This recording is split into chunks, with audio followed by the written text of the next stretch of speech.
Bonjour, alors aujourd'hui moi je vais parler des oméga 3. Donc tout d'abord, qu'est-ce qu'un oméga 3? Les oméga 3 font partie des corps gras ou des lipides et ils font plus précisément partie des huiles parce que tout corps gras à température ambiante est appelé huile. Si c'est solide, on parle de graisse. Les oméga 3 peuvent être d'origine animale ou végétale et on les classe parmi les acides gras polyinsaturés parce que dans leur molécule chimique, ils ont au moins deux doubles liaisons entre deux atomes de carbone et oméga 3 parce que la première double liaison apparaît sur le troisième carbone en partant de la fin de la molécule chimique qu'on appelle oméga en grec. Alors un bref rappel historique, en fait on a commencé à s'intéresser aux oméga 3 dans les années 70 et temporairement on les a appelés vitamine F, mais on a rapidement modifié cette appellation car au niveau des apports journaliers recommandés, ils sont nettement supérieurs à ceux d'une vitamine.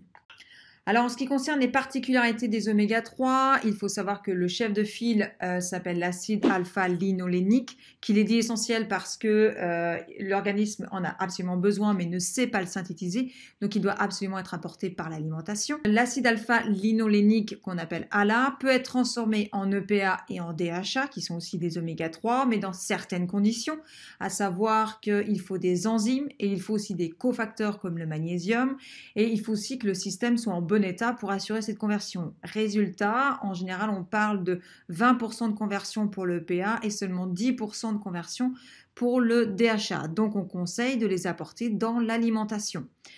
Il faut savoir aussi que l'alcool, le stress et le tabac entravent la bonne conversion de l'ALA en EPA et en DHA. Donc, autre point important, particularité, les oméga 3 sont des molécules instables car riches en double liaison. En effet, plus un oméga 3 contient de double liaison, plus il est instable, donc plus il est à risque de rancissement ou d'oxydation. Donc, idéalement, on les conserve au frais, au frigo. Ils ne vont pas se transformer en solide avant -17. Et pour les huiles, on choisit des bouteilles en verre foncé et biologique. Autre point important, comme les oméga 3 s'oxydent facilement, on ne les fait pas cuire, d'accord, car là ils deviennent toxiques pour l'organisme et on consomme idéalement des végétaux comme des fruits et des légumes pour contrebalancer ce risque d'oxydation ou de peroxydation chez les lipides. Alors au niveau des rôles en fait des oméga 3, ils ont un rôle de protecteur cardiovasculaire. En effet, les chercheurs se sont rendus compte en analysant le mode de vie des Esquimaux, des Japonais, des Islandais qu'une alimentation riche en oméga 3 diminuer le risque de mortalité. Plusieurs études comme l'étude de Dart, de Lyon et de J6 sont venues confirmer en fait cette analyse, cette observation. Les oméga 3 jouent un rôle d'acteur anti-inflammatoire car ils sont précurseurs de substances anti-inflammatoires qui font partie de la famille des prostaglandines. Celles-ci, ce sont les prostaglandines 3 et les oméga 3 entravent aussi la transformation de l'acide arachidonique qui est la voie des oméga 6, en prostaglandine inflammatoire. Les oméga 3 ont aussi un rôle en tant que matériaux dans les membranes cellulaires, et là en particulier dans les membranes cellulaires du cerveau. Donc ils sont acteurs importants dans le développement, le bien-être et la performance du cerveau, autant chez le bébé, chez l'enfant, chez l'adulte que chez le senior. Et donc ils pourraient jouer un rôle dans la prévention ou le ralentissement des troubles neurodégénératifs, ainsi que dans les troubles cognitifs, les problèmes de mémoire, les problèmes d'apprentissage ou les troubles neuro-inflammatoires. Il faut savoir que 50% du cerveau est constitué d'acides gras et que 60% d'entre eux sont des oméga 3. Et les oméga 3 ont aussi un rôle à jouer en tant que renfort de la cellule nerveuse, et là c'est principalement les EPA, donc ils ont un rôle à jouer au niveau du maintien de l'équilibre psycho-émotionnel, donc là ils pourraient entrer en cause dans les problèmes de dépression, dans les problèmes de dépression postpartum, dans les problèmes de stress et dans les problèmes d'anxiété. Et il faut savoir aussi qu'ils sont aussi acteurs dans la rétine, ils ont un rôle de nourricier pour la rétine, 60% de DHA, on trouve 60% de DHA dans la rétine de l'œil, donc ils améliorent la fluidité, donc ils améliorent le transfert de l'information, transfert de l'énergie, la transformation de l'énergie lumineuse en message nerveux.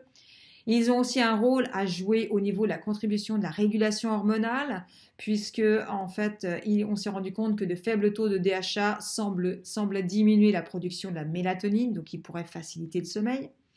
On s'est rendu compte aussi qu'en tant que matériaux pour favoriser la membrane cellulaire, ils amélioraient l'élasticité et l'hydratation et la bonne santé et l'anti-vieillissement de la peau. Ils sont aussi amis de la minceur puisque les oméga 3 favorisent la lipolyse, c'est-à-dire la destruction des graisses, contrairement aux oméga 6 qui, eux, favorisent le stockage. Petit rappel, on trouve principalement les oméga 6 dans l'alimentation moderne et industrielle. Ils ont aussi un rôle à jouer pour booster la fertilité. On s'est rendu compte effectivement que des marmottes qui étaient nourries sans oméga 3 ne pouvaient pas se reproduire.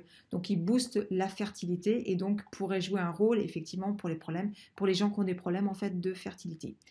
Petit rappel, attention à trop forte dose, on parle de plus de 4 grammes, les oméga 3 étant des fluidifiants sanguins, on déconseille en fait ils pourraient provoquer des hémorragies. Je rappelle à forte dose. Donc on évite de les consommer lorsqu'il y a une opération de prévue ou lorsque on arrive en fin de grossesse au cas où il y aurait un problème au niveau de l'accouchement.